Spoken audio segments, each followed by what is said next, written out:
बिस्मिल्लाहिर्रहमानिर्रहीम। Students, financial accounting में हमारे अक्रूवल एंड प्री पेमेंट्स की क्लासेस का और रिकॉर्डिंग का जो है वो सीरीज़ चल रही थी। आज एक और बड़ी important video accrual and prepayment के लिहाज से with respect to accrual and prepayment को आज डिस्कस करते हैं। पहले ज़रा ये सवाल देख लें कि सवाल में क्या कह रहे हैं। आई कैप के PRC 4 का अक्रूवल एंड प्री पेमेंट के चैप्टर में से ये सवाल MCQ number 32। While finalising the accounts Mujahid overlook to record accrued expenses of 37,800 and accrued income of ₹16,300। यानी कि ओवरलुक का मतलब ये होता है कि आपने यानी कि अकाउंटेंट ने मुजाहिद ने जो है वो एक अक्रूड एक्सपेंस को जो है अपनी बुक्स ऑफ अकाउंट में रिकॉर्ड करना भूल गए और एक साथ साथ अक्रूड इनकम को जिसका अमाउंट था 16,300 वो भी लिखना भूल गए। एक बात याद रखिएगा बड़ी ही इम्पॉर्टेंट कि जब भी आपका अक्रूड एक्सपेंसेस इंक्रीज़ होगा बच्चों, जब भी अक्रूड एक्सपेंसेस इंक्रीज़ होगा इट मीन्स कि आपका एक्सपेंस इंक्रीज़ हुआ। अक्रूड एक्सपेंस जब रिकॉर्ड होगा तो डेफिनेटली इसका मतलब है एक्सपेंस इंक्रीज़ हुआ, और जब एक्सपेंस इंक्रीज़ होगा तो कंपनी का प्रॉफिट बच्चों डिक्रीज़ होगा, तो कंपनी का प्रॉफिट जो है वो डिक्रीज़ होगा।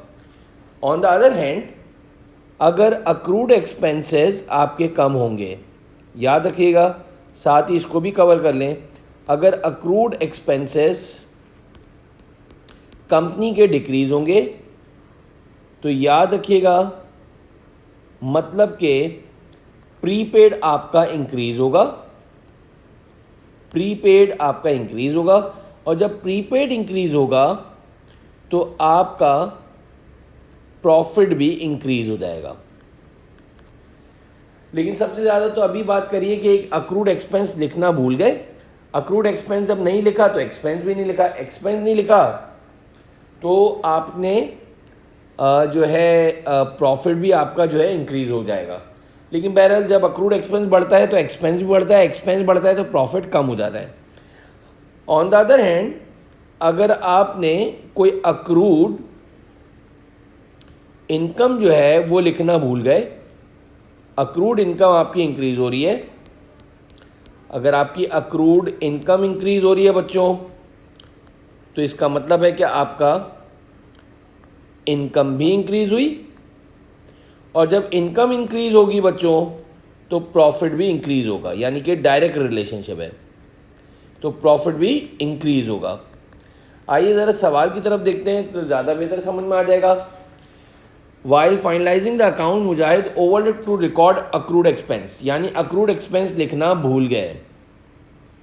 जब अक्रूड एक्सपेंस लिखना भूल गए यानी कि अक्रूड एक्सपेंसेस जो है वो आपके डिक्रीज़ हुए, तो इसका मतलब है कि आपने एक्सपेंस भी कम लिख दिया, और जब एक्सपेंस कम लिखा होगा तो डेफिनेटली कंपनी का प्रॉफिट इंक्रीज़ हो गया होगा। तो यानी 37,800 से कंपनी का प्रॉफिट इंक्रीज़ हो गया होगा। ऑन द अदर हैंड अगर देखें एक अक्रूड इनकम भी लिखना भूल गए, यानी आपका एक अक्रूड इनकम भी आप रिकॉर्ड करना अकाउंटेंट जो है बाय मिस्टेकनली भूल गया। जब अक्रूड इनकम आपकी डिक्रीज़ हुई तो आपकी इनकम भी डिक्रीज़ हो गई, और जब इनकम डिक्रीज़ हुई है बच्चों तो आपका प्रॉफिट भी डिक्रीज़ हो गया होगा, और जब प्रॉफिट डिक्रीज़ हुआ होगा तो इसका मतलब है 16,300 से आपका प्रॉफिट डिक्रीज़ हो गया। एक तरफ प्रॉफिट इंक्रीज़ हुआ 37,800 से जो कि आपने अक्रूड एक्सपेंस नहीं लिखा था, और एक तरफ आपका प्रॉफिट जो है डिक्रीज़ हो गया 16,300 से। तो what was the impact on profit as result of the above omission. तो अब आप देखें एक तरफ 37,800 है और एक तरफ 16,300 है, तो अगर आप इसको नेट इफेक्ट देख लें आप लोग तो आपको बहुत अच्छी तरह से समझ में आ जाएगा। अगर हम इसका कैलकुलेटर चलाएं और कैलकुलेटर से हम ज़रा सा देखें कि हमारे पास क्या आंसर आ रहा है। 37,800 माइनस 16,300, तो नेट आपके पास 21,500 से आपका प्रॉफिट इंक्रीज हो जाएगा, 21,500 से आपका प्रॉफिट जो है वो इंक्रीज हो जाएगा। तो इन दोनों रिजल्ट की वजह से profit for the year was over stated by 21,500। बहुत ही ज़बरदस्त कॉन्सेप्शनल सवाल है, that is beta is the right answer.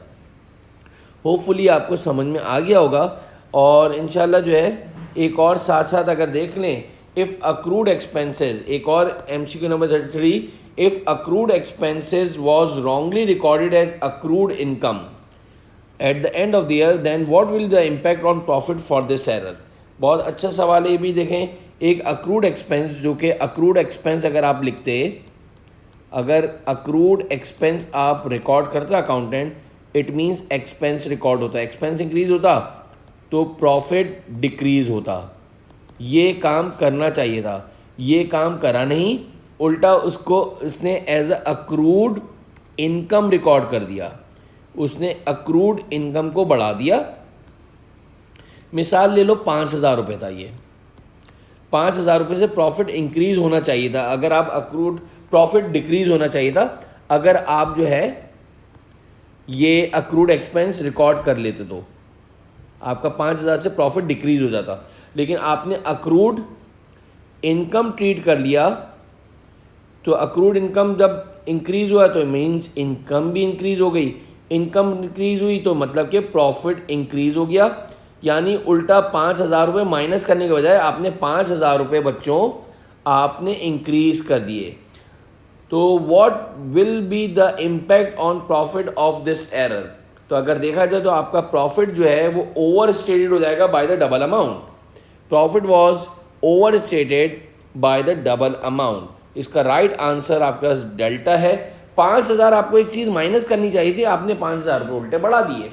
इसकी बहुत आसान सी एग्जाम्पल स्टूडेंट्स, जाहिर सी बात है, मुझे मालूम है कि ये काफ़ी मरतबा बच्चों को परेशान करता है। एक बहुत आसान सी एग्जाम्पल, 7 में से आपको 5 माइनस करना चाहिए था बच्चों, 7 में से आपको 5 माइनस करना चाहिए था तो आपके पास आंसर आता 2। लेकिन बाय मिस्टेकनली 7 - 5 तो लिखा है, लेकिन अकाउंटेंट ने 7 में से -5 करने के बजाय उसको प्लस कर दिया, यानी मीन्स 12। यानी कि राइट आंसर 2 होना चाहिए था, आपने 12 कर दिया, यानी आपका प्रॉफिट जो है वो 10 से बढ़ गया। होपफुली आपको ये बहुत अच्छी तरीके से समझ में आ गया होगा। Thank you.